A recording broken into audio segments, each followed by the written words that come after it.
Hello everyone. ఈ ఇక్కత్ పట్టు sorry customer మన దగ్గరే తీసుకున్నారు. తీసుకున్న తర్వాత బ్లౌజ్‌కి పెయింటింగ్ కూడా మననే చేసివ్వమన్నారు. లాస్ట్ వీక్ వీడియోలో చూపించిన painting all over flower design ఉంది కదా! అదే వేయమన్నారు.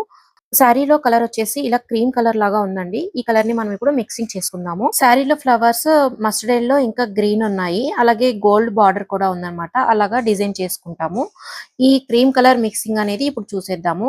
9:1 రేషియోలో వైట్ అండ్ మస్టర్డ్ యెల్లో తీసుకొని మిక్సింగ్ చేస్తున్నాను.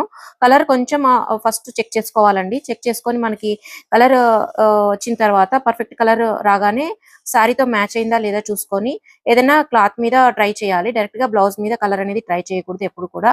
ఇలా ఒకేసారి కలర్ అంతా కూడా మిక్స్ చేసుకొని మనకి వచ్చిన కలర్ అంతా కూడా ఒక బాటిల్‌లోకి ఫిల్ చేసుకోవాలి. కొద్ది కొద్దిగా కలర్ మిక్స్ చేస్తూ ఉంటే ఒకసారి లైట్ రావచ్చు, ఒకసారి డార్క్ రావచ్చన్నమాట. సో, మన పర్ఫెక్ట్ కలర్ అనేది ఒక బాటిల్‌లో ఇలా ఫిల్ చేసుకొని పెట్టుకోవాలి. ఇలాంటి ఇంట్రెస్టింగ్ వీడియోస్ కోసం లైక్ చేసి ఫాలో చేయండి. Thank you.